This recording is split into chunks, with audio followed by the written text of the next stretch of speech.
Bonjour à tous et bienvenue dans le grand JT de l'éducation. Tout de suite le sommaire et notre question du jour. La punition peut-elle être bénéfique à l'école? Qu'est-ce qui est autorisé? Qu'est-ce qui ne l'est pas?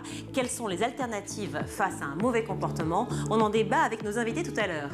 Lutter contre la précarité alimentaire tout en proposant une éducation culinaire aux plus jeunes, c'est la mission de la tablée des chefs. Le président de l'asso sera avec nous en deuxième partie d'émission. Et puis enfin, Mickaël Dorian nous donnera des tips pour s'améliorer en maths grâce à TikTok. Ce sera en deuxième partie d'émission, mais tout de suite, l'actu en bref.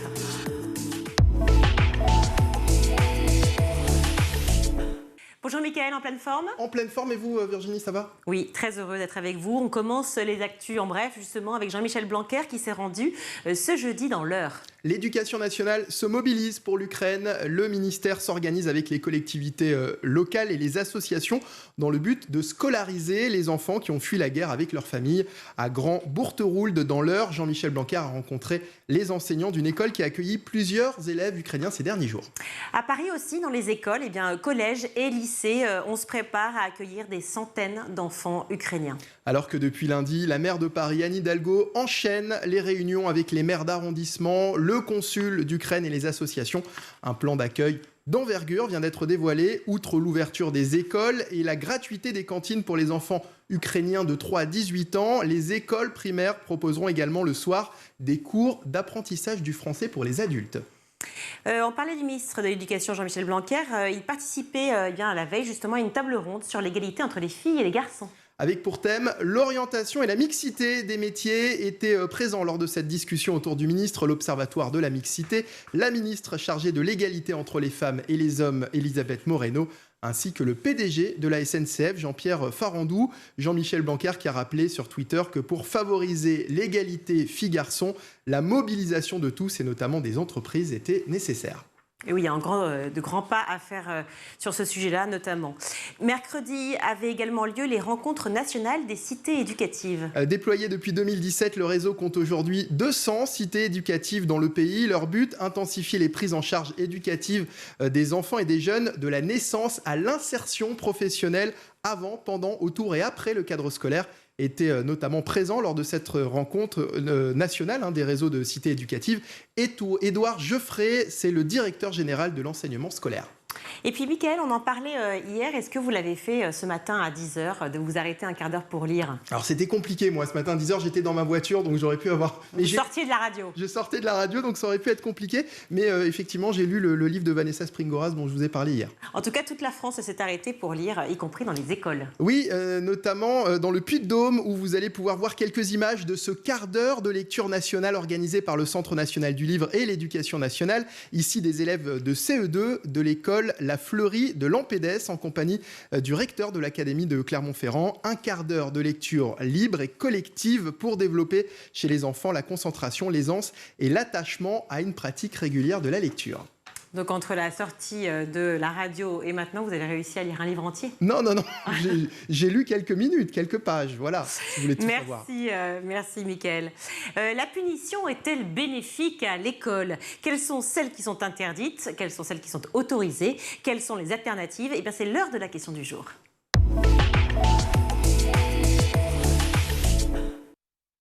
Et pour en parler, je suis ravie d'accueillir Valérie Piot. Bonjour. Bonjour. Vous êtes avocat spécialisé dans le droit des élèves et des parents. La punition à l'école, c'est très réglementé et cela depuis un moment. On va décortiquer tout cela ensemble parce qu'il s'agit quand même de comprendre à quel moment ça a commencé et comment ça se poursuit aujourd'hui.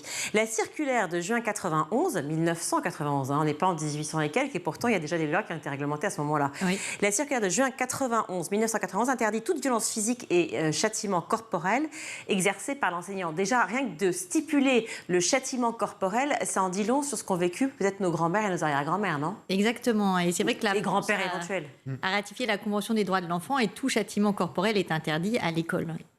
1991, je rebondis aussi là-dessus parce que 91 c'était hier. Oui. Comment ça se fait qu'en fait c'est pas été fait avant? On avait le droit de frapper un élève avant. Ce qui se passe, c'est qu'en fait, c'est compliqué de faire rentrer le droit à l'école. Et pendant très longtemps, on considérait que l'école était un sanctuaire en dehors du droit, et que quelque part, les enseignants et les gens agissaient en bons pères de famille et que le droit n'avait pas sa place. Et c'est pour ça qu'on voit que le droit de l'éducation est très récent. Par exemple, le Code de l'éducation date de 2000, alors que le Code Napoléon date de 1800. Donc on voit que c'est très récent de dire qu'il y a des droits et obligations pour les élèves. Et le fait de réglementer et d'interdire la violence en fait partie. Donc on avait réglementé en fait la violence en société de manière générale. Exactement. Et absolument pas à l'école. Exactement. On pouvait tout faire à l'école. C'est un peu la place de l'enfant dans notre société et le fait est que l'enfant à l'école, il faut qu'il y ait un cadre parce que le droit c'est une protection contre l'arbitraire et le fait de dire que voilà on peut pas faire les châtiments corporels sont interdits à l'école, ça fait partie de la protection juridique mais qui a mis beaucoup de temps effectivement à arriver à l'école parce qu'on voit que 91 c'est hier, quoi. L'image de l'enseignant un peu strict qui tapait l'élève avec sa règle sur les doigts, ça a vraiment existé ou ce sont ça a existé. Voilà, il suffit d'en parler dans les familles, souvent les grands-parents, même les parents. Enfin, moi je sais que ma mère me racontait qu'effectivement la maîtresse donnait des coups de règle et même les gens qui ont 50 ans, certains ont vécu dans les écoles privées par exemple ou publiques des châtiments corporels. Alors, on voit qu'il y a plein de problèmes en classe, là, toujours été évidemment, mais peut-être que... Est-ce qu'on peut imaginer, on peut dire aujourd'hui que les élèves sont un peu plus turbulents, un peu plus libertaires qu'avant, finalement, à l'école? Alors peut-être, mais quoi qu'il arrive, de toute façon, le châtiment corporel n'est pas la solution, puisque en fait, l'attitude de l'enseignant a valeur d'exemplarité, et le fait est qu'on apprend aux élèves à être les citoyens de demain, et donc si l'élève est agité, il y a des moyens de punir, et on va en parler, mais de punir de façon légale, et surtout de façon pédagogique. Le plus important, c'est que ce soit pédagogique. Bien sûr, que ça serve à quelque chose. Exactement. Mais je reviens juste sur l'idée du professeur qui est face à des élèves turbulents. Oui. Évidemment, on peut très bien comprendre, et heureusement oui. que c'est aboli, oui. Cette permission de pouvoir punir, frapper oui. ou humilier. Mais comment faire pour que l'enseignant ne fasse pas la police en classe ? Alors moi, je n'ai pas de solution. Moi, j'ai simplement les solutions juridiques qu'en général, le fait d'imposer son autorité doit pouvoir se faire sans violence, qu'elle soit psychologique ou qu'elle soit physique. Après, effectivement, c'est à l'enseignant de trouver les solutions, mais en tout cas, toute forme de violence est prohibée parce que pédagogiquement, ça n'aura pas l'effet escompté de permettre d'aboutir à ce que l'élève améliore son comportement, ce qui est quand même le but. Je voudrais rebondir à ce que vous avez dit. Alors, oui. Évidemment, tout châtiment corporel évidemment est intolérable, mais oui. Pourquoi est-ce que vous dites que ça ne servait à rien ? A priori, toute forme de violence, moi je suis simplement avocate, mais c'est vrai que si dans la Convention des droits de l'enfant on interdit tout châtiment corporel de façon générale pour tous les enfants dans toutes les écoles dans tout le monde, c'est parce qu'on considère que, des gens qui ne sont pas simplement une avocate, considèrent que pour aboutir déjà en termes d'éducation, c'est pas bon pour éduquer un enfant de le violenter en fait, de façon très concrète. Oui, alors on trouve ça assez logique, en fait. Voilà. Oui. Pour l'instant, j'espère que vous trouvez ça assez logique. Non, tout à fait logique, mais parce que quand vous parliez effectivement du fait qu'aujourd'hui, oui. les enfants soient plus turbulents, et vous nous disiez que ça ne changeait pas grand-chose, quoi. Voilà, c'est ça, et c'est pour ça que la Convention des droits de l'enfant, et notamment le Royaume-Uni a été condamné, parce que pendant assez récemment, le Royaume-Uni, les punitions corporelles dans les institutions prestigieuses se pratiquaient, et ils ont été sur la base de la Convention des droits de l'enfant et de la Convention européenne des droits de l'homme, ils ont été condamnés parce que justement le châtiment corporel à l'école est prohibé. Alors vous avez raison de faire la distinction entre châtiment corporel et punition, parce qu'il y a encore des punitions qui sont aujourd'hui tolérées. Bien évidemment, et ça c'est normal. Alors, attention, les élèves ont des droits et obligations, il ne s'agit pas c'est pas l'enfant roi, mais il faut punir légalement, c'est tout. Alors justement, qu'est-ce qui est une punition autorisée et qu'est-ce qui ne l'est pas ? Alors, la loi, d'ailleurs, ne dit rien, contrairement aux sanctions. En fait, déjà, les punitions, c'est les manquements mineurs au règlement à l'école, d'accord ? Donc, en fait, les choses les plus graves, c'est des sanctions, et les punitions, ça va être qu'est-ce que fait la maîtresse, le surveillant, si votre enfant dérape. Alors, ce qui habituellement est autorisé, il va y avoir les heures de retenue, les excuses publiques ou écrites, le rapport... Excuses publiques ou écrites, mais c'est extrêmement humiliant pour un enfant, non? Oui, mais alors après, ça dépend le type de comportement. Par exemple, si l'enfant a harcelé, c'est bien aussi qu'il y ait une prise de conscience que dans le cadre d'une heure de vie de classe, on explique qu'on ne doit pas harceler et qu'on en parle en classe et qu'éventuellement, il y ait des excuses. Harceler vis-à-vis d'un autre enfant. Oui, voilà. Ou s'il y a eu un comportement inadapté avec d'une insolence ou des insultes par rapport à un professeur, c'est bien aussi de s'excuser et d'expliquer. Vous voyez, c'est pas forcément humiliant. Le fait de s'excuser, c'est de dire, voilà, j'ai compris que le fait d'insulter mon professeur, je ne dois pas le refaire. Voilà. Dans l'idée qu'en fait, la liberté commence là où s'arrête celle des autres. Exactement, oui. Du coup, l'idée en fait de la sanction, oui. la punition, est de devoir rendre une classe beaucoup plus libre et collective. Exactement. J'imagine. Oui, tout à fait. D'accord. Est-ce qu'on pourrait dire que la punition permet finalement, dans ce sens, d'intégrer, de s'intégrer à une classe? Exactement. En fait, le fait de savoir ce qui est autorisé et interdit, ça permet le bien vivre ensemble. Et donc, à partir du moment, les enfants, que ce soit dans la famille ou à l'école, plus l'enfant est cadré, plus l'enfant sait ce qui est autorisé, interdit et quelles seront les sanctions, les punitions, plus ça permet de normaliser. C'est pour ça, par contre, en fait, la loi ne prévoit pas une liste exhaustive de punitions, mais par contre, ça c'est très important pour les familles. Le règlement intérieur de l'école doit prévoir très clairement quelles sont les punitions et les sanctions.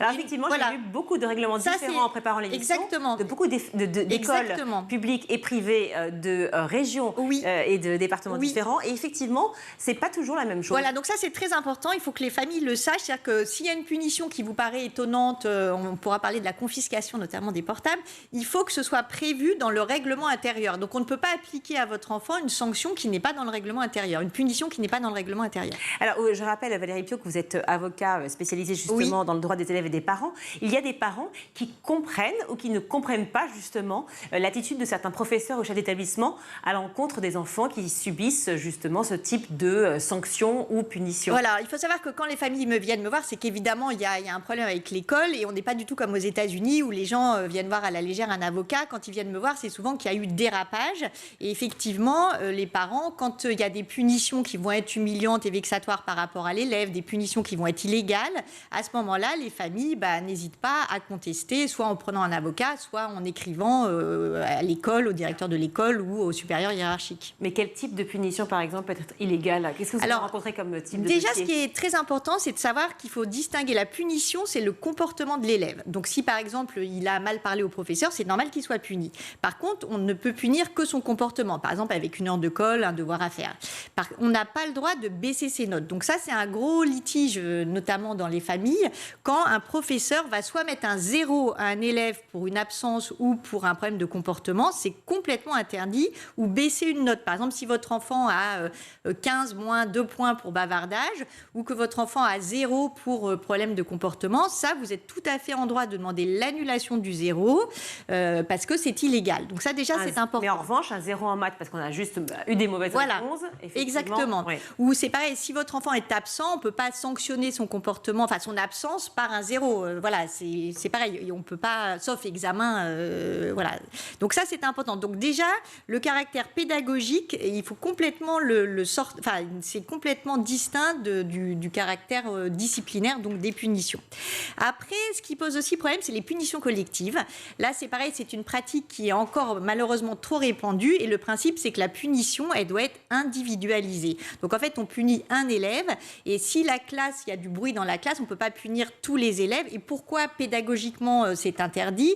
Parce qu'en fait, on considère que la punition, pour atteindre son but pédagogique, c'est de punir ceux qui ont commis le manquement. Et quelque part, c'est un aveu de faiblesse de dire je punis tout le monde, parce que ça veut dire je punis aussi ceux qui n'ont rien fait. Et ça génère des comportements, au contraire, de se dire si moi je suis puni alors que je n'ai pas parlé parce que certains bavardent, moi je vais bavarder. Donc on voit bien. Mais est-ce qu'à l'inverse aussi, on peut se dire que parce que justement je suis puni, que j'agis mal, et que donc les autres sont punis, ça va m'obliger à prendre conscience de la collectivité et de ce que ça implique pour les autres. Est-ce que c'est aussi cette notion-là qui peut être... Oui, mais on est bien d'accord que dans une classe de 30 ou 25, il y en a forcément qui n'ont rien dit, qui ont été sages, et donc eux n'ont pas à être punis. Et d'ailleurs, c'est pas moi qui le dis non plus. Moi, en tant qu'avocate, j'applique la loi, et la loi dit qu'en fait, la punition, elle doit être personnalisé par rapport au manquement commis. Donc si un groupement d'élèves commet un manquement, il faut individualiser par rapport aux différents élèves.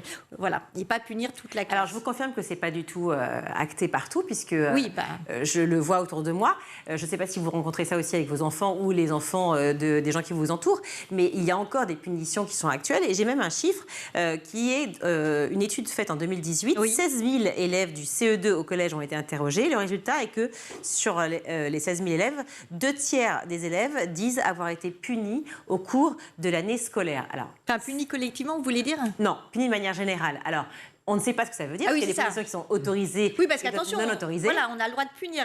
Attention, on a le droit de punir, mais de punir légalement avec ce qui est dans le règlement intérieur et de ne pas punir avec des punitions qui sont interdites par l'éducation nationale. Mais est-ce que justement la punition, comme on la voit maintenant, parce qu'il y a à la fois l'aspect philosophique dont on peut parler, parce que c'est quand même particulier de se dire qu'on va aller à l'école pour apprendre, pour grandir, pour se cultiver, pour éveiller les consciences, pour savoir apprendre à raisonner. Donc, et ça prend quand même 8 heures de notre temps par jour, c'est pas évident. Hein. On le sait, on a tous été enfants, donc on sait ce que c'est comme poids, c'est une obligation. Et pourquoi tout d'un coup on se met dans cette logique-là de la punition? Est-ce que c'est pas aussi une façon de se dire, de dégoûter les enfants petit à petit de l'école? Non, parce que les enfants, de toute façon, sont amenés à vivre dans notre société. Donc, vous, en tant que salarié, si vous commettez un manquement, vous allez être puni par votre employeur. Dans notre société, de façon générale, il y a un certain nombre de règles. Et si on... règles à suivre. Voilà, donc c'est normal aussi qu'un élève, il a des règles à suivre. Il doit être poli avec son professeur, il doit faire ses devoirs, il doit arriver à l'heure. Et c'est normal que si les règles ne sont pas... Par exemple, s'il arrive en retard, il aura 1 heure de colle, parce que dans le règlement intérieur, c'est prévu qu'un retard, c'est 1 heure de colle, par exemple. La punition, elle ne peut pas amener aussi les autres élèves au harcèlement de ce fameux enfant, ce fameux élève qui a été puni et qui donc a été un peu montré du doigt. Ça, c'est vrai que c'est justement une raison pour laquelle des familles parfois viennent me voir, c'est qu'en fait, on interdit, notamment parce qu'on a ratifié la Convention des droits de l'enfant, toute punition humiliante et vexatoire. Donc un professeur qui humilie, qui punit en disant « tu es nul, tu es bête », etc., toutes ces punitions humiliantes, ça existe encore, ça de façon claire, puisque des familles viennent me voir pour ce type de propos. Ces punitions humiliantes, ou ces propos humiliants et vexatoires peuvent amener les autres élèves à dire toi t'es bête, etc. Et ça peut être la porte ouverte au harcèlement. Et c'est vrai qu'il y a eu un cas il y a peu de temps, d'une enseignante qui a été mise en examen pour harcèlement. Et le fait est que ça peut être un point de départ pour que les autres enfants embrayent en disant toi t'es bête. En gros, c'est le vilain petit canard de la classe qui reçoit des punitions humiliantes et vexatoires, et les autres se disent lui il est bête, et puis c'est comme ça que ça commence. Mais donc on voit bien qu'en vous écoutant, la loi n'est pas systématiquement appliquée. Comment c'est possible ça? Malheureusement, j'aimerais bien qu'on soit dans un pays où la loi est toujours appliquée, mais voilà, c'est un peu le but de mon métier aussi, c'est d'essayer de la faire respecter. Ça vous arrange finalement qu'elle ne soit pas appliquée? Non, ça ne m'arrange pas, parce que je trouve ça triste. La cause, c'est quand même la défense des enfants, et c'est vrai qu'on voit malheureusement qu'il y a beaucoup de choses à faire, mais dans beaucoup de domaines aussi, pas qu'à l'école. Mais le problème de l'école, c'est qu'on forme les citoyens de demain, et donc pour moi, ce qui est vraiment très important, c'est quand même un combat aussi, c'est qu'en fait, il faut que ça ait valeur d'exemplarité. Donc si on apprend à un élève qui a des règles, si on ne les respecte pas, il est puni, mais il est puni légalement, il comprend le cadre, il applique le cadre. Mais si on lui applique une punition illégale, qu'on l'humilie, ou voilà, et là, à ce moment-là, il ne va pas intégrer les règles, et ça, voilà, c'est bien pour personne. C'est plutôt nouveau, ça, que des parents saisissent la justice, saisissent des avocats pour parler de punition de leurs enfants à l'école? Moi, je dirais que ça fait une quinzaine d'années que le droit a sa place à l'école. En fait, on ne peut pas dire que l'école est en dehors du droit. Donc, à partir du moment où le droit n'est pas appliqué à l'école, c'est normal de pouvoir dire non, là, vous ne pouvez pas confisquer le portable de mon enfant si le règlement intérieur ne le prévoit pas, et garder le portable et ne pas le rendre. Non, vous ne pouvez pas mettre un 0 à contrôle de maths parce que mon enfant a été mal poli avec vous. C'est un peu comme si demain, vous téléphonez... vous êtes dans votre voiture et que le policier vous arrête, et il ne va pas vous arracher le téléphone en vous disant voilà, je garde votre téléphone. Il va vous enlever 3 ou 6 points, je ne sais plus. Voilà, 4. Voilà, exactement. Donc le principe, c'est que vous allez être sanctionné, et c'est normal, vous n'avez rien à dire. L'élève, c'est pareil. Mais vous allez être sanctionné avec des règles qui s'appliquent. D'accord. Alors, depuis une quinzaine d'années, on voit justement ce petit objet, le téléphone portable dont vous parlez, qui arrive à la fois au collège et au lycée. Il arrive bien plus tôt, d'ailleurs, qu'on l'imaginait, hein, parce que souvent, c'est à l'entrée au 6e pour les familles qui peuvent se le permettre. Alors, peu importe d'ailleurs le prix du téléphone, mais ça reste un téléphone, et ça reste donc quelque chose qui permet à la fois de téléphoner, qui peut déranger la classe avec la sonnerie, parce que souvent, ils oublient, et puis aussi qui permet de tricher. Donc, comment on gère ça? Comment ça se passe entre les familles, l'école, l'élève? Est-ce qu'il y a une compréhension? Ça se passe de façon compliquée. Le retour que j'en ai des familles. C'est vrai que déjà, ce qui est très important, c'est que le portable, alors les règles, elles sont simples. À primaire et collège, c'est complètement interdit. Et donc, l'élève ne peut l'avoir que quand c'est autorisé et on peut lui confisquer. Mais attention, la confiscation doit être prévue au règlement intérieur et surtout les modalités de restitution. Et ce qui est très important, c'est que si quelqu'un vous confisque votre portable, il en devient gardien. Donc, la question, c'est que devient le portable quand le portable est perdu ou abîmé? Et surtout, il y a beaucoup d'établissements qui n'ont rien dans leur règlement intérieur et qui, des fois, ne veulent pas rendre le portable le jour même. En gros, le portable, il doit être restitué dans la journée ou au pire le lendemain aux parents. Et souvent, rien n'est prévu. Et donc, ça pose des problèmes. Je vous dis, c'est comme si on vous confisque, votre employeur vous dit « là, vous avez votre téléphone, ça ne me plaît pas » et vous prend le téléphone et ne veut pas vous le rendre. Ça vous poserait un problème. Je pense qu'il faut aussi se remettre, même si c'est des enfants, c'est normal d'appliquer un certain nombre de règles. Et c'est vrai que ça pose un vrai problème de la place de l'enfant dans le droit. C'est pas parce que c'est des enfants qu'on peut aussi ne pas appliquer les règles. Et les parents, comment réagissent-ils de manière générale? Est-ce qu'ils sont toujours... quand ils vous contactent, j'imagine que c'est forcément dans l'objet d'être défendus. Oui, c'est aussi beaucoup pour être informés, parce que, en fait, finalement, les informations ne sont pas si simples que ça à obtenir. Donc, c'est avant tout savoir quelles sont les règles. Et quand on sait ce qui est autorisé et ce qui n'est pas autorisé, ça permet aussi de protester à bon escient. Moi, si vous voulez, le but, c'est pas de dire à toutes les familles, vous pouvez contester, etc. C'est de voir si c'est légal ou pas. Si c'est illégal, de faire un petit mail en disant, écoutez, voilà, là, c'est pas légal pour telle et telle raison, le règlement intérieur ne prévoit rien, merci monsieur de me rendre le téléphone portable, point barre. Vous voyez, et c'est le fait de connaître les règles, ça évite justement l'agressivité. Et souvent, le problème, c'est quand les familles ont un sentiment d'injustice face à une punition et qu'ils ne savent pas si c'est autorisé, pas autorisé, c'est bien de savoir quel est le cadre. C'est un peu le but de votre émission aussi, c'est d'expliquer qu'est-ce qui est autorisé, pas autorisé. Et après, si c'est pas autorisé, de le faire, de contester, mais de façon polie, de façon simple et polie, et ça recadre tout le monde, voilà. D'ailleurs, on parlait de ce drame qui est intervenu, de cet enfant qui a été exclu du cours, qui s'est retrouvé dans le couloir, c'est ça, et qui s'est en fait pendu. Oui, voilà. Alors ça c'est pareil, c'est très important sur les punitions. En fait, un enfant ne peut jamais être exclu de cours sans surveillance. Et il y avait eu un drame il y a quelques années dans une école primaire. Effectivement, l'enfant avait été mis dans le couloir et il s'était pendu au porte-manteau. Et le principe, c'est même dans les collèges, lycées, et encore évidemment plus à l'école primaire, mais quel que soit l'âge de l'enfant, en fait, l'exclusion de cours ne peut être que ponctuelle. Il est complètement interdit d'exclure de façon systématique un enfant d'un cours.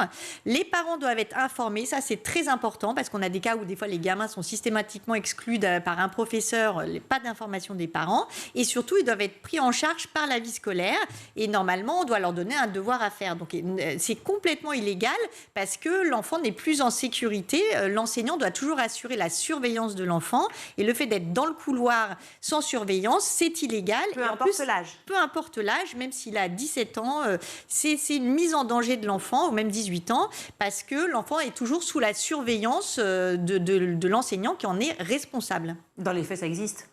Dans les faits, malheureusement, ça existe. Et et souvent, les enfants ne sont pas pris en charge par la vie scolaire, ce qui est illégal. On a parlé des élèves, on a parlé des parents, on a paré des défenseurs des droits, comme vous, mais on n'a pas parlé des enseignants dans tout ça.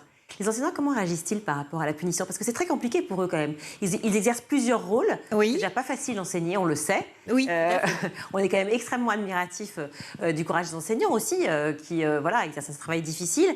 Est-ce que de temps en temps, ils vous disent, écoutez, je n'arrive plus à gérer, je ne sais plus comment faire et c'est le seul moyen pour moi de m'en sortir?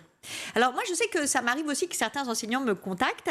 En fait, le principe, c'est que quand on applique légalement les punitions légales qui sont dans le règlement intérieur, en fait, justement, ça se passe bien et ça assoit la position d'autorité de l'enseignant. Il ne s'agit pas du tout de dire l'enseignant ne peut pas punir. L'enseignant peut punir et c'est normal de punir quand l'élève n'a pas respecté les règles. J'ai bien compris, sauf que les règles, elles sont établies effectivement par l'établissement, il faut les avoir lues avant, sauf que vous savez bien que, par exemple, vous élèverez vos enfants d'une manière différente de la manière, par exemple, dont j'élèverai les miens. Donc, quand on est parent, on n'a pas forcément le même cadrage. Peut-être que certains vont vous dire, vous aviez qu'à lire le règlement, mais enfin, ça ne suffit pas comme argument.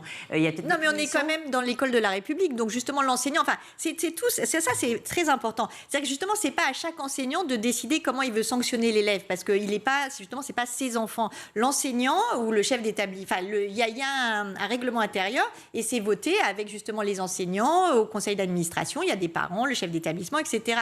Et donc c'est pour ça, enfin, l'enseignant, il respecte les règles de la République et les règles de l'établissement scolaire. Et c'est justement la différence, c'est pas sa famille, et donc c'est normal. Et pour moi, enfin, c'est un faux débat parce que ça assoit l'autorité de l'enseignant de respecter le cadre et que la famille sache qui est autorisé à interdit, et ça donne plus de poids pour moi à l'enseignant. Oui, tout à fait. Je l'entends, mais ça doit être compliqué dans la gestion du quotidien pour l'enseignant. Oui. Est-ce que vous avez eu des retours, d'ailleurs peut-être de votre côté aussi, Mickaël, des retours d'enseignants qui vous ont dit finalement que le devoir donné, par exemple, supplémentaire en guise de sanction a permis, en plus de la bonne conduite qui a été comprise, de s'améliorer dans telle matière?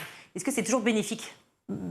Après, enfin, le devoir supplémentaire, par exemple, c'est complètement légal. Donc, le professeur a raison de donner un devoir supplémentaire si l'élève a commis une faute, parce que ça, c'est autorisé de donner un devoir supplémentaire. Est-ce que c'est autorisé le fait de recopier 100 fois la ligne? J'allais en venir. Par exemple, je n'embêterai plus ma camarade Virginie pendant la classe. Exactement. L'éducation nationale. Je mens. Oui, l'éducation nationale prohibe justement les lignes. Et pourquoi? Parce qu'en fait, c'est pas pédagogique. Donc autant donner un devoir de faire une réflexion sur le respect, mais alors, ça se fait.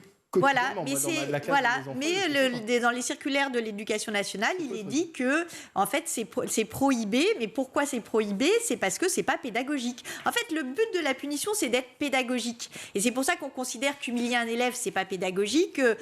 Sanctionner les gens qui ont toute la classe pour des bavardages, et les lignes, c'est pas pédagogique. Les lignes, en tout cas, c'est pas humiliant. Non, mais quel est le travail intellectuel? Comment est-ce que vous allez vous amender? Si je vous dis, voilà, là vous êtes arrivé en retard au travail, vous allez me recopier 500 fois, je n'arriverai plus en retard au travail, est-ce que vous pensez que ça va vous faire arriver à l'heure? Faudrait que j'essaye. Voilà. Vous le ferez justement après. Moi, je pense que c'est important aussi de se mettre dans la peau de l'enfant, de dire est-ce que ça c'est pédagogique? Alors que si on vous fait venir le samedi matin alors que vous n'avez pas cours à faire 1 heure de colle pour réfléchir et faire un devoir sur l'assiduité et la ponctualité, peut-être que vous allez plus réfléchir. Alors, je le redis, vous êtes donc avocat spécialisé dans le droit des élèves et des parents. Oui. Vous avez beaucoup de demandes, parce que c'est ce qui m'inquiète en fait dans la question. C'est-à-dire que je me rends compte à quel point finalement il y a beaucoup de problèmes que rencontrent les parents ou les enfants vis-à-vis de leurs professeurs. Oui, alors c'est vrai qu'il y a de plus en plus de demandes de famille parce que, par exemple, les punitions humiliantes et vexatoires, c'est la porte ouverte au harcèlement. Effectivement, j'ai de plus en plus de familles qui viennent me voir parce que il peut y avoir un enseignant qui a des pratiques humiliantes et vexatoires et l'enfant est en grande souffrance. Donc oui, il y a ce type de demande. Votre agenda va être encore plus chargé désormais suite à cette interview. Un avalanche de... Je ne travaille pas pour l'inspection des impôts, je vous rassure. Merci beaucoup Valérie Piau d'avoir été avec nous. Je rappelle que vous êtes avocat spécialisé dans le droit des élèves et des parents d'élèves. Restez avec nous dans le grand JT de l'éducation, puisque dans un instant, on vous parlera de la Tablée des chefs, une association absolument géniale qui permet de lutter contre la précarité alimentaire tout en formant les jeunes à une meilleure alimentation. À tout de suite.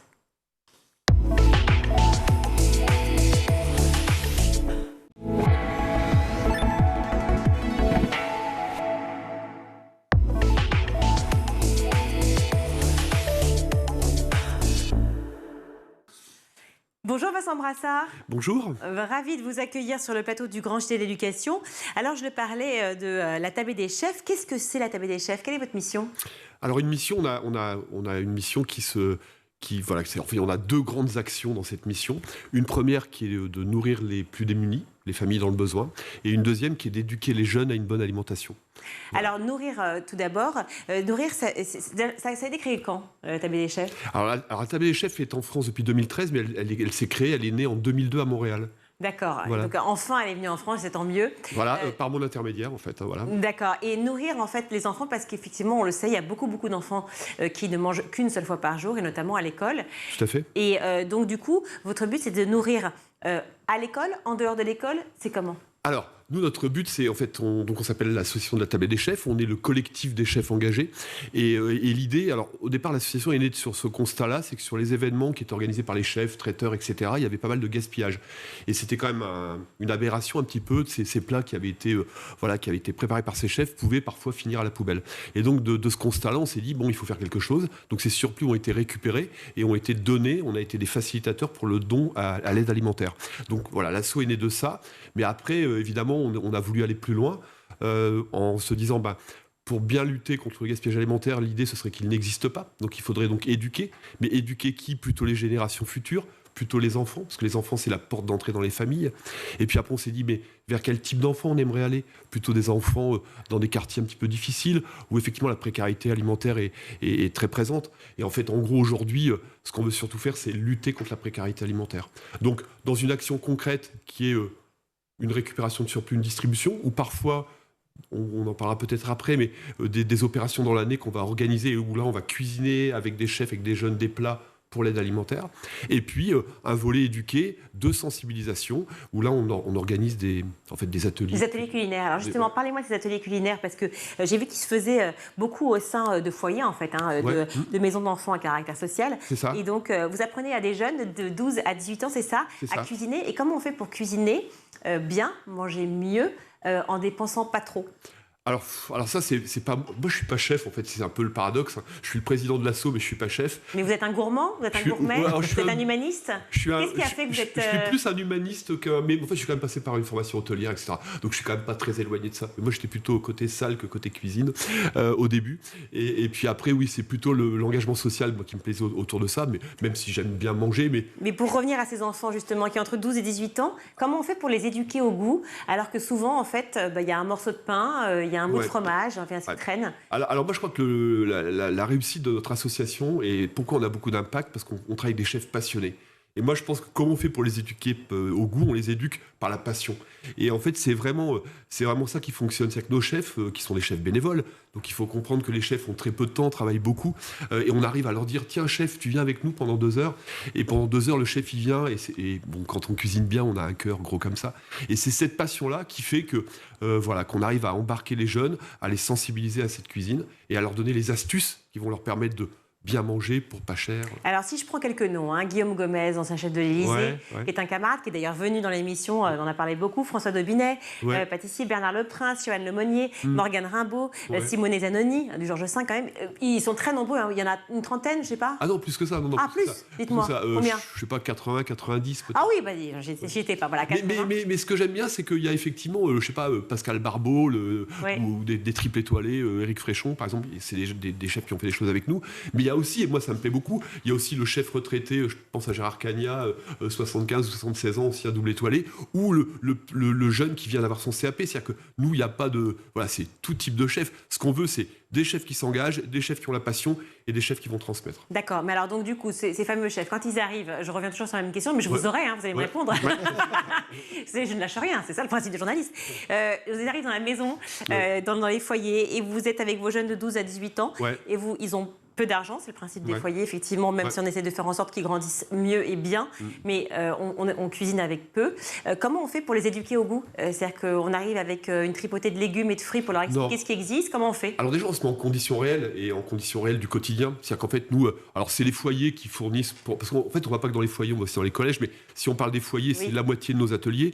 Dans les foyers, en fait, on leur donne un budget, on donne la structure, achète les matières premières, et c'est 5 € par enfant, enfin par jeune. Ce qui est beaucoup déjà. Ce qui est quand même beaucoup, mais bon, voilà, pour faire entrée plat dessert, donc 5 €. Ah, entrée plat dessert, voilà, donc là, on est quand même sur un budget, et donc on demande au chef de réfléchir à une recette qui va être une recette simple, et on va surtout aussi le demander. Nous, on ne veut pas qu'il y ait un matériel de cuisine dans ces mecs. Donc ce qu'on veut, c'est qu'il y ait, je sais pas, Le micro-ondes, c'est peut-être pas la bonne. Bon, mais une plaque vitrocéramique, une poêle, une casserole. Donc très peu. Comme ces jeunes vont, parce qu'en fait, quand ils vont se retrouver seuls et qu'ils seront plus sous la protection de l'enfance, ils vont se retrouver avec un équipement sommaire. Hein. Donc voilà, c'est un peu le cadre qu'on va demander au chef et l'atelier va se dérouler dans ces conditions-là. Et après, c'est une fois, je reviens encore une fois de plus sur la passion du chef qui va pour les sensibiliser au goût, il va venir avec des produits de saison. Il va, si on parle, je sais pas, d'un dessert aux pommes, il va venir avec 4 ou 5 variétés de pommes. Il va leur expliquer que si il y en a 120. Oh non, il y en a plus que 100. 200. Si on mange une variété de pommes chaque jour différente, on en a pour 20 ans. Hein. En fait, c'est ça la vérité. Donc, il va leur expliquer, donc il va leur expliquer qu'effectivement, l'alimentation, elle doit être diverse, variée et de saison. Et il va leur donner les clés qui vont leur permettre de bien manger et de manger pour pas cher. Est-ce que depuis le début de ces ateliers auprès des jeunes, même si ce n'est pas l'idée principale, est-ce que ça a créé des vocations auprès de certains jeunes ? Plein. Alors, on est dans les MEX, mais on est aussi dans les collèges en REP. Alors, on va en parler. On en parlera après. Hein. Mais on va prendre les MEX, parce que les MEX, nos ateliers, on les appelle Cuisine ton avenir. Maison d'enfants à caractère social. Voilà, ça c'est. Voilà. Et les ateliers, on les appelle Cuisine ton avenir. Et ça porte bien son nom. Parce qu'en fait, il faut comprendre la chose, c'est que vous avez un chef qui arrive, qui discute avec ces jeunes. C'est des jeunes qui sont bousculés, qui ont un parcours de vie difficile. Et en fait, ils se retrouvent face à un passionné. Et moi, j'aime bien l'image, l'idée que la cuisine, c'est encore des métiers où l'ascenseur social existe. Et vous avez beaucoup de chefs qui vont vous dire, Thierry Marx, on connaît bien, qui va dire, moi, je faisais le coup de poing dans le 20e. J'ai été tout à l'heure avec Frédéric Simonin, chef étoilé, qui dit, bon, moi, si j'avais pas fait la cuisine, je serais en prison. Enfin, mais voilà, ouais. Mais c'est ça. Et donc ces chefs-là, ils ont cette histoire-là à raconter. Et donc, des histoires, on en a plein. Moi, je vais parler d'Alan Jam, qui est un de nos ambassadeurs. Alan, il est étoilé, il a quitté le Liban en guerre, il est arrivé à Paris avec 50 € en poche, il a dormi sur un banc au Trocadéro, et 20 ans plus tard, il a 3 restaurants, dont un restaurant étoilé à Paris. Et quand ce chef-là raconte son histoire à ses enfants, je me rappelle une fois dans un foyer à Meudon, tout de suite, ça fait tilt. Et quelques temps plus tard, je me rappelle être allé chez Alan qui m'a dit, tu sais, il y a un des jeunes de la dernière fois, il est venu me voir, il a tapé à la porte et je l'ai pris en apprentissage. Voilà, et des histoires comme ça, on en a plein. Les chefs ont beaucoup d'histoires comme ça, ils sont beaucoup dans le partage, voilà. Ils savent d'où ils viennent et ils ont dans la transmission. Voilà. Il y a cette idée aussi, effectivement, de faire grandir les uns et les autres et de les amener avec vous. Voilà, et d'amener, je crois que la cuisine, c'est aussi une brigade, c'est un partage. C'est un partage, c'est une équipe. Et on aime bien embarquer les jeunes dans l'équipe. Ouais. Alors, on parlait justement des foyers, mais il y a aussi des ateliers culinaires qui se font effectivement dans les collèges et les lycées. Exactement. Alors, racontez-nous. Alors ça, c'est un peu le programme, le projet amiral un peu de la table des chefs. Hein. Les brigades culinaires, c'est un programme, pour le coup, avec un petit cahier pédagogique, avec 10 ateliers sur des thématiques qu'on a choisies et qu'on veut mettre en avant. Comme lesquelles, par exemple ? Alors, les thématiques environnementales ou sociales, hein, principalement, mais pour l'environnement, on va parler, par exemple, légumes de saison, pêche, poisson, on va parler pêche durable. Donc c'est des choses qu'on veut vraiment, des messages forts qu'on veut vraiment passer à ces jeunes-là, parce qu'autour de l'alimentation, on a un impact à 360. Hein. Et après, on va parler, par exemple, solidarité, malbouffe, etc. Donc c'est 10 ateliers. Alors, il y a aussi du très ludique avec le chocolat et tout ça. Et à la fin, ça se termine par un dernier atelier type Top Chef, où en fait on va voir un petit peu, parce que sur ces 10 ateliers, ils vont quand même capitaliser, apprendre quelques techniques de cuisine, et on va les jauger un petit peu pour voir un petit peu ce qu'ils ont réussi à faire. Aujourd'hui, ce programme, c'est 15 collèges en France, où on vient 10 fois dans l'année, donc 150 ateliers. L'an prochain, on va doubler. Et en fait, l'idée, c'est qu'on double. On vient d'embarquer 2-3 gros partenaires. Nous, on n'a pas de limite. Je voudrais juste te dire qu'au Québec, où ce projet existe déjà, il y a 8 millions d'habitants, ils sont dans 270 collèges, où ils interviennent 24 fois dans l'année. Donc c'est vers ça qu'on veut aller. On veut ramener en fait l'éducation culinaire au cœur des établissements scolaires. Comment réagissent les enfants et les parents ? 2 questions. Les enfants. Les élèves. Alors les enfants, c'est du périscolaire en général, ouais. Sauf parfois c'est des classes de SECPA, où là on est sur des enfants qui sont en difficulté scolaire. Donc on a, je crois, 3 ou 4 collèges où c'est des SECPA. Donc là, c'est aussi pour vous susciter des vocations, on en parlait. Bien sûr, c'est un peu professionnalisant ces classes-là. Donc évidemment, la passerelle est toute faite pour des apprentissages ou des choses comme ça. Et sur les autres, c'est des classes d'enseignement général. Alors en REP et REP+, hein, réseau d'éducation prioritaire, donc des endroits où c'est un peu compliqué. Mais c'est du périscolaire, donc c'est proposé comme une activité comme les autres, le mercredi après-midi. Et ce qui est drôle, c'est qu'on a souvent 20 places, 15 ou 20 places, et on a 30, 40, 50 demandes. Donc on demande des lettres de motivation. Et les lettres de motivation, elles sont très émouvantes. parce que les motivations sont diverses et variées en fonction des jeunes, mais ça peut être, et je l'ai vu, ma mère travaille beaucoup, rentre tard le soir, n'a pas le temps de cuisiner, je voudrais l'aider. Et ma grand-mère, qui a 52 ans, je me dis, ça ne pas très vieille, cette grand-mère, elle est invalide de ses 2 bras et elle ne peut pas aider à la maison, quoi. Donc, il y a un moi, j'avais une maman comme ça, qui n'était pas invalide de ses 2 bras, mais qui travaillait beaucoup. Et effectivement, avec mon frère, dès très jeune, 8-9 ans, on cuisinait à la maison. Et c'est comme ça qu'on a appris à cuisiner. On a adoré ça. On a fait ça pour tous nos copains. Voilà. Mais c'est devenu un truc général. Est-ce que vous rencontrez ça aussi? C'est-à-dire qu'en fait, cette espèce de chose collective qui naît au sein des familles, au sein juste des copains avec des copains, de créer, de cuisiner ensemble et de générer en fait une solidarité générale. Enfin... Mais évidemment, mais on leur dit toujours, mais au moins apprendre un plat et bien savoir le cuisiner et on aura des amis toute sa vie. Et c'est un peu l'idée. Et nous, le jeune qui, quand on fait ces brigades culinaires, ils font des plats qui sont des plats très simples, mais le soir... Comme quoi, par exemple? Je sais pas, mais ça peut être un risotto, ça peut être... Un hachis parmentier, des choses... En plus, c'est des choses qui sont faites sur des petits plats vitrocéramiques, on n'est pas dans des équipements très... Voilà, un crumble... Vous savez faire un risotto ou pas? Oui, bien sûr, oui. D'accord, non, parce que le risotto, il faut quand même le tenir tout le temps. Oui. Il suffit que vous lâchiez 2 minutes, c'est foutu. Oui, non, mais moi, je sais très bien faire. c'est pas si simple. Et puis, si je sais pas faire, je prends un tuto et je pense à rien. Je fais à peu près toutes les recettes qu'on veut. Mais en fait, en tout cas, ils ont une petite boîte de conservation, donc ils repartent avec ce qu'ils ont préparé le soir à la maison et ils font goûter le plat qui a été préparé à la maison. Et il y a une espèce de fierté et ils ont ce petit cahier de recettes. Donc très souvent, ils reproduisent cette recette à la maison. Donc nous, c'est aussi l'idée, c'est que on est la porte d'entrée dans la famille pour les bonnes pratiques. Quand moi, un gamin me dit, depuis la dernière fois, j'ai appris à mon père à éplucher et émincer un oignon. J'ai envie de dire, on a gagné. Bien sûr. On a gagné. Et alors, donc, c'est un concours qui va arriver après, peut-être, non? C'est une idée qui oui. doucement? Ouais, elle est là, cette idée. En fait, elle est là depuis longtemps. Donc, dans les collèges, on a effectivement une finale dans chaque collège. Collège public et privé? Public et privé, c'est vrai qu'aujourd'hui, on est plus dans le public. Mais ça peut être privé, on a eu des privés. D'accord. On en a encore, d'ailleurs. Pardon, je vous ai interrompu. Voilà. Et donc, du coup, le concours... Et cette année, on fait une première finale nationale. C'est-à-dire qu'en fait, cette année, on va rassembler ici à Paris, c'est le plus facile, mais les vainqueurs de chaque brigade. En fait, on est en Ile-de-France, mais on est un peu dans les Hauts-de-France, un peu en Bretagne. Combien de collèges en tout? 15 cette année. D'accord. Mais je sais que l'an prochain, on sera à l'île de la Réunion, par exemple. Et donc, bon, je veux bien venir, moi. Oui, je veux bien cuisiner. Ouais, je ne sais pas si on a le budget, nous, pour y aller, mais en tout cas, on y sera. Et donc, tous ces jeunes, c'est les brigades de 4 ou 5, vont se retrouver à Paris. On va être au Théâtre Mogador le 1er juin. Là, on est en train d'essayer d'avoir un grand jury. Et on va avoir une brigade qui va gagner un trophée national. Et bien sûr, on ne s'arrêtera pas là. C'est-à-dire que dans 2 ou 3 ans, on fera une finale internationale à Montréal contre nos amis et cousins du Québec. Ouais. Sympa. Et du 14 au 25 mars, 50 écoles de cuisine, c'est ça? Et lycées hôteliers qui cuisinent pour près de 10 000 repas. C'est ça. Pour des associations d'aide alimentaire locale. Je vois que vous êtes bien renseigné, c'est parfait.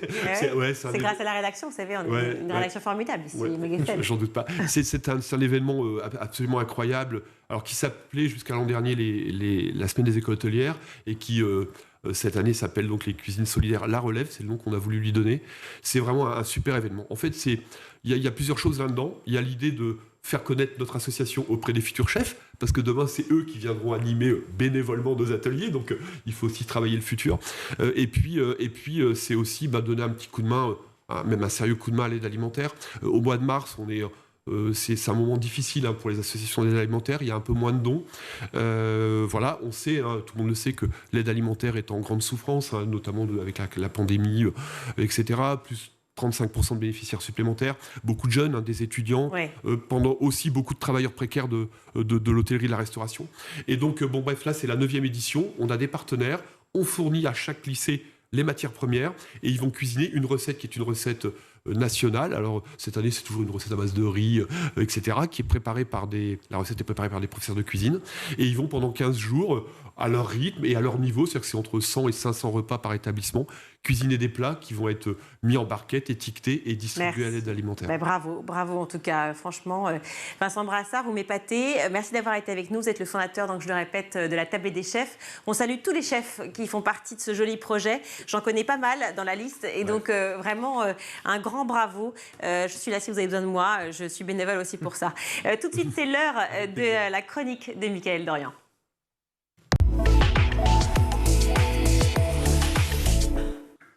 Alors Mickaël, dans le cadre de la semaine des maths, et bien sûr TikTok, vous avez découvert une influenceuse pas tout à fait comme les autres puisqu'elle cartonne en faisant des maths. Oui, elle s'appelle Estelle Collard, elle a 28 ans et enseigne les mathématiques dans un collège en périphérie de Nancy. Alors jusqu'ici, tout est normal. Sauf que Estelle, grâce aux réseaux sociaux, est probablement devenue la prof la plus célèbre de France. Elle est suivie par plus de 360 000 abonnés sur TikTok. Ses vidéos ont été likées plus de 7 millions de fois.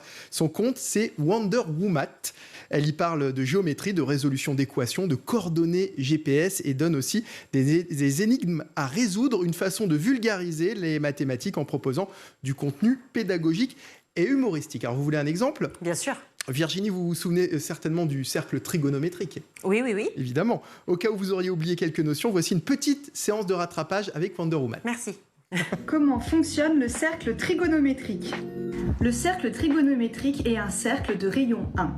Je place un point M ici, ce sera toujours le point de départ. Imagine-le se déplacer sur le cercle et je lui associe un angle d'ouverture. Si le point fait un tour complet, 360 degrés, il va alors parcourir la totalité du périmètre, c'est-à-dire 2π. 180 degrés correspond à 2π en radians. Par contre, s'il ne fait que la moitié, c'est-à-dire 180 degrés, il aura fait la moitié du périmètre, c'est-à-dire π. Et s'il ne fait que le quart, 90 degrés, il fera alors π sur 2. C'est bon, vous avez compris ? Ouais, très bien. Tout va bien ? Non, c'était très clair son explication. Mais alors, comment cette jeune prof de maths, justement, s'est retrouvée à faire des vidéos sur TikTok ? Alors, l'histoire, je vous la donne en mille, a commencé pendant le confinement. Le premier confinement, bien sûr, Estelle Collard cherchait un moyen plus ludique que les visioconférences par Zoom pour faire ses cours. Et elle a d'abord eu l'idée de créer une chaîne YouTube. Charismatique, c'était son nom, ça a très bien marché, mais fin 2020, elle a découvert TikTok et elle s'est rendue compte que les jeunes étaient finalement beaucoup plus présents sur TikTok que sur YouTube. Elle a remarqué aussi que plusieurs enseignants y étaient, mais aucun prof de maths. Et puis sur TikTok, le format n'est pas le même du tout que sur YouTube. Les vidéos sont beaucoup plus courtes et donc beaucoup plus impactantes. Charismatique, Wonder Woman, elle aime bien les jeux de mots en tout cas. Oui. En moyenne, la durée des vidéos, c'est 1 minute ? Exactement. Même si depuis peu, TikTok a augmenté la durée de ses vidéos à 3 minutes, les vidéos les plus populaires sont souvent les plus courtes. C'est comme les bonnes blagues. En interview dernièrement, Estelle Collard racontait justement qu'il était très difficile d'expliquer les maths dans des vidéos aussi courtes et que pour y arriver, elle utilisait des termes simples afin de vulgariser au maximum. Elle précise aussi que ces vidéos ne garantissent pas des 20 sur 20 systématiques et que rien ne remplace un vrai cours avec un enseignant. Et comment c'est perçu par les parents, les enseignants ? Les parents, d'abord, ils approuvent en grande majorité ces vidéos. Certains lui écrivent même pour lui dire qu'ils n'arrivent pas à donner goût aux maths à leurs enfants et qu'ils ne savent plus quoi faire. Même avis également chez les profs. Et puis, cerise sur le gâteau, le mathématicien Cédric Villani lui a laissé un message. Je vous propose de le regarder. Wonder Woman, je dis salut et félicitations. On y parle de maths comme on devrait toujours le faire. Avec rigueur et bonne humeur. Avec Wonder Woman, on se rappelle que la mathématique, c'est quelque chose d'utile et c'est quelque chose de beau. Bravo. Pour terminer, et pour ceux qui seraient intéressés par les vidéos de Wonder Woman, elles sont destinées aux élèves de quelle classe ? Wonder Woman propose donc du contenu principalement pour les élèves de la 6e à la 3e. Elle a fait très peu de contenu pour les lycéens car c'est trop complexe. Et puis, outre les mathématiques, Estelle Collard évoque aussi parfois d'autres sujets qui lui tiennent à cœur, comme le harcèlement scolaire ou la place des femmes dans le monde de la science. Son objectif maintenant, créer un site internet ultra complet, exclusivement dédié aux mathématiques. Bon, on lui souhaite longue vie à Wonder Woman. Merci Mickaël. Tout de suite, c'est l'heure de souvenirs d'écoliers. Cette semaine, Malika Ménard reçoit Taïk Chris. Il lui a raconté quel regard il portait sur l'école de demain. Quel regard vous portez sur l'école d'aujourd'hui ? Ah, quel regard ? Je pense que l'école d'aujourd'hui a besoin d'être clairement réinventée. Comme je l'ai dit tout à l'heure, je pense qu'il y a beaucoup trop d'élèves pour le nombre de profs. Alors ça, c'est évidemment un aspect financier, mais c'est quand même très important. Je pense que les élèves sont trop passifs et pas assez actifs et qu'on leur apprend beaucoup de choses qui sont moins indispensables dans la vie d'aujourd'hui et des choses qu'on leur apprend pas suffisamment et qui sont indispensables dans la vie d'aujourd'hui. des Comme langues quoi. étrangères Ouais, d'une des façon langues. parfaite, de façon de communiquer. La technique du dictionnaire. Oui, La technique du dictionnaire des 1500 mots.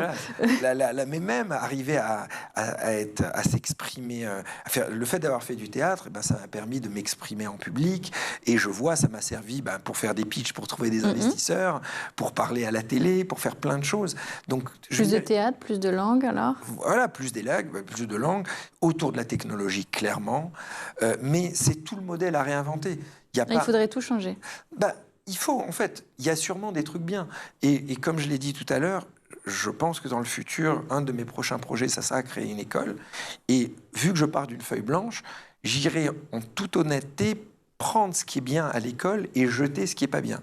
Voilà, donc j'irai dans les écoles demander du feedback, comme on dit, expérience utilisateur, ce que les jeunes me disent, ça c'est super, ça j'adore, mais je ne veux surtout pas de voir des jeunes qui sont assis sur une table et qui doivent apprendre des trucs qui vont pas leur servir, ou on apprend tellement plus dans l'action. Vous voyez ce que je veux dire? Et si vous étiez papa? C'est une des raisons que je ferais. En fait, c'est une question souvent qu'on me pose. C'est d'ailleurs, on me disait, le jour où tu auras des enfants, est-ce que tu vas les envoyer ou pas à l'école? Oui. Donc pendant longtemps, je n'avais pas la réponse jusqu'au moment, parce que je me disais, mais je ne peux pas les envoyer dans une école traditionnelle, ça va les brider et que ce n'est pas possible. Et après, je me suis dit, mais voilà, il faut que je crée mon école pour mes futurs enfants. C'est pour vos enfants. Pas que pour mes enfants, mais pour également toute la jeunesse. Parce que pour aller même plus profondément que ça, la grande problématique du monde, je trouve, part de la connaissance et de l'éducation. Je vous donne un exemple. Aujourd'hui, le fait que j'ai une vraie conscience, mais pas que moi, même vous, n'importe qui, on a une conscience dans le monde dans lequel on vit, ici à Paris, la modernité, le business, etc. Si on nous enlève tous nos contacts, tout notre argent, et on nous met au fin fond de l'Asie ou d'un pays difficile et qu'on doit repartir de zéro, on saura les étapes à suivre pour remonter dans la société. Je ne dis pas que ça va être facile, mais on saura qu'il faut aller dans les grandes villes, on va faire des petits boulots au début pour essayer on va essayer de monter en grade, etc. Mais ce que je veux dire, c'est que tout part de la connaissance. J'ai rencontré des gens dans tous les pays du monde avec mes émissions, et je me rends compte que le savoir est très très pauvre dans une grande partie de la planète, et c'est tellement dommage. Voilà, donc à essayer de donner plus de savoir à plus de gens pour ouvrir les esprits. Il y a Yannick Jadot qui, pour sa campagne, milite pour 1 heure d'activité physique quotidienne pour les élèves. Bien sûr. Vous êtes à plus que ça, au final. Non, mais ça, c'est indispensable. Mais c'est sûr. Là. En fait, l'apprentissage est quelque chose de global. On est un tout, donc il faut arriver à savoir gérer ses émotions, mais savoir gérer son corps. Je vous dis qu'un exemple, quand on arrive dans une réunion pour convaincre des investisseurs, c'était quelque chose que j'avais à faire. Même la posture, la façon de rentrer, de s'exprimer, de regarder dans les yeux, de serrer la main, tout ce genre de petits détails non verbaux font un poids dans la négociation. Et le sport, d'une façon générale, ça permet de prendre conscience. Investir de son ce corps, et être bien dans son corps. C'est la fin de ce numéro. On se retrouve demain, toujours en compagnie de Taille Chris, pour un nouveau numéro de Souvenirs d'écoliers. À demain. C'est le meilleur de School TV avec le ZAP. D'ailleurs, Arnaud, vous intervenez régulièrement dans les écoles pour parler du handicap, le dédramatiser, mais aussi parler du harcèlement scolaire dont vous avez été victime. Humaniser les différences, ça passe par la pédagogie. Mais tout passe par les pédagogies et effectivement, lorsqu'on a une différence qui peut être un peu plus visible ou qui peut être montrée du doigt par les autres, effectivement, je pense qu'au départ, ce qui peut créer l'incompréhension, c'est justement de ne pas comprendre un problème. Donc, c'est de pouvoir l'expliquer, de pouvoir être transparent. Et la problématique d'harcèlement scolaire, aujourd'hui, on parlait de cyberharcèlement, c'est que ça continue en dehors de l'enceinte de l'école. Donc, c'est super important pour moi déjà de passer ce message-là. De dire que moi, entre guillemets, je m'en sors bien parce que tous les parcours sont différents. Cette période qui a été difficile pour moi, au final, elle m'a apporté. Plus tard, ça a été une force, mais je suis passé par plein de moments. Ça n'a pas été un chemin tout droit, tout lisse. Et puis de montrer que justement, on peut réussir. Et moi, j'essaie de l'utiliser de manière vertueuse et positive aujourd'hui, lorsque j'interviens dans les écoles. Et effectivement, on parlait de toutes les barrières qui qui existent encore aujourd'hui par rapport au handicap, à la différence de manière générale. On est en retard en France par rapport à d'autres nations, notamment nordiques, même les Anglais. Et pour moi, il y a 2 aspects qui peuvent faire évoluer les regards, changer les mentalités, et ensuite également les institutions, les médias, enfin c'est tout le pan de la société, les mœurs, ce sont l'éducation et la culture. Et le sport, je l'inclus également dans la culture. Le sport, c'est un moyen d'expression. Et au final, lorsque vous allez voir des athlètes paralympiques qui vont être médiatisés, donc là, on a les Jeux paralympiques qui vont bientôt débuter à Pékin. Il y a un côté inspirant, il y a une représentativité qui est importante, au même titre que toutes les minorités, diversité puissent être représentées. Et puis ensuite, il y a également par l'art, la culture, où on peut justement, la culture a toujours servi à ça, c'est un ciment comment ? C'est un ciment, finalement, pour oui, intégrer. En fait, c'est un espèce d'électrochoc. Ça peut avoir un effet d'électrochoc des consciences, ou en tout cas questionner la représentation. Ça peut être du corps, et de remettre en question. Et c'est important, en tout cas, dans nos sociétés. Aujourd'hui, on en a besoin, et c'est une demande, en fait, du grand public. Donc voilà, et je pense que Priscille et par son art aussi et par ce qu'elle fait, elle permet encore une fois de casser des stéréotypes et à des personnes qui sont derrière leur écran, qui vont la lire, de se sentir plus représenté, de dire en fait moi aussi je peux y arriver. Et ça, c'est quelque chose vraiment de très important, parce qu'il y a 2 fois plus de chômage chez les personnes qui sont en âge de travailler et qui sont en situation de handicap. Donc ce sont des problématiques qui sont réelles. Il y a énormément de freins. Donc les freins, ils doivent être enlevés de chaque côté, du côté des entreprises, des institutions publiques, mais également du côté des personnes elles-mêmes qui sont en situation de handicap, qui ont pu perdre confiance, parce que se prendre des barrières déjà lorsqu'on sort de chez soi, et lorsqu'après on veut par exemple chercher un travail, il faut pouvoir les aider à dire non mais en fait tu es capable et vous êtes capable, quoi. Donc il y a beaucoup de travail, et encore une fois c'est la pédagogie qui est essentielle. Donc les Forest School, ou école en forêt en français, c'est une école ou un centre aéré en forêt où les enfants passent toute la journée dehors dans la nature, et ce toute l'année. Alors le phénomène est né au Danemark, et la pédagogie par la nature gagne du terrain partout dans le monde. Il existe plus de 3000 Forest School en Europe, dont 2000 sont en Allemagne. En France, il y en a une trentaine, mais la révolution verte arrive. Des sciences cognitives, en laissant entendre qu'il peut y avoir des recettes. En fait, ça ne marche pas comme ça. Alors, ça ne marche pas comme ça. Ce qui marche peut-être le mieux, c'est que les enseignants se saisissent de ces approches expérimentales, testent différentes idées. Les enseignants ont plein d'idées. Dans le cadre, par exemple, du DU neuroéducation, on accueille tous les ans à peu près 80 enseignants et autres personnels de l'éducation nationale et du monde de l'éducation de manière générale. Et on voit que ce monde de l'éducation a plein d'idées, plein de projets, et avoir des idées, avoir des projets, c'est bien, ça peut s'ancrer sur des nouvelles connaissances scientifiques, mais une fois qu'on a ces idées, c'est essentiel aussi de voir si ça marche. Donc en gros, il y a 2 questions. Il y a qu'est-ce que je peux faire pour que ça aille mieux, pour que ça fonctionne mieux, pour que les élèves apprennent mieux. Et deuxièmement, la deuxième question, c'est est-ce que ce que j'ai mis en place, ça fonctionne bien, moins bien qu'avant, ou est-ce que ça ne fonctionne pas ?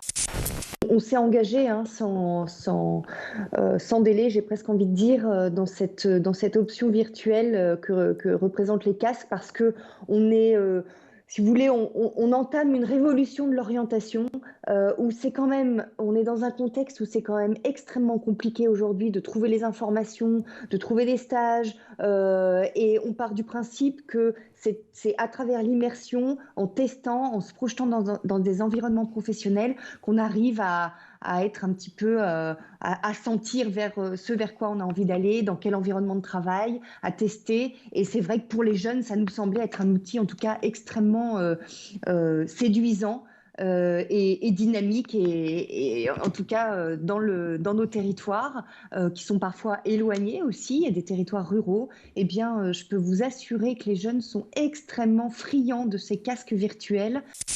Alors là-dessus, nous avons une difficulté, c'est clair. Depuis de nombreuses années, je me balade avec ma petite valise dans les collèges, dans les forums, et on me regarde toujours un peu de loin. Ah non, mais mon enfant ne veut pas faire agriculteur. Voilà, donc je réexplique à chaque fois. Et j'aime beaucoup cette nouvelle campagne qui a été initiée par le ministère, les métiers de la nature et du vivant. Le camion rouge qui circule sur le territoire dans les communes. J'étais une bonne partie de ce salon dans le camion. On va à la rencontre des familles.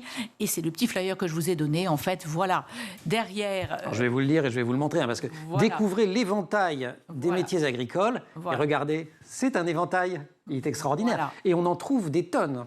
Voilà, vous avez. Je crois qu'il y a 200 métiers. Toutes les filières, toutes les filières métiers devant, et derrière toutes les déclinaisons dans chaque filière métier. Chef, contrôleur, ouvrier, conducteur. Il y a quand même des filières stars. Hein. Alors, oui, il y a tout ce qui tourne autour du cheval, je crois. Oui, alors, les enfants, enfin les jeunes. C'est une question hasard, ça. Totalement. C'est une question très informée.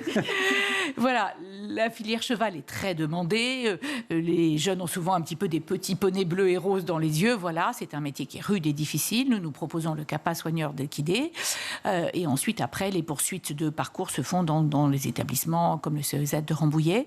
Ce sont des métiers très... Il y a d'autres filières que... Alors nous, en matière d'animalerie ou d'animaux, nous n'avons que ça sur Saint-Germain-en-Laye. Mais en général. Alors après, vous l'avez évoqué tout à l'heure, dans les effets sûrement de la nature, de l'environnement, du besoin de la nature en ville, on a quand même beaucoup de demandes sur nos métiers du paysage et aussi des aspects de niche, notamment, par exemple, toutes les formations sur l'agriculture, mais l'agriculture bio, la permaculture, etc., qui sont des questionnements pour nos publics jeunes et moins jeunes aujourd'hui, d'être acteurs du paysage.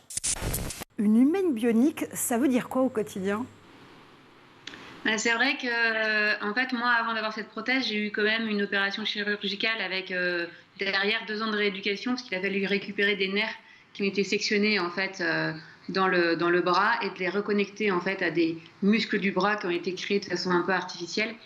Et donc c'est en ça qu'il a fallu aussi réinventer sa vie, parce qu'il fallait réinventer tout un schéma, finalement retrouver par le cerveau d'avoir comme un deuxième bras. Et c'est vrai que c'est le cas des personnes qui sont amputées au-dessus du coude, en fait, en gléno-huméral ou en transhuméral. C'est pour ça que c'est assez complexe à ce niveau-là, cette opération-là.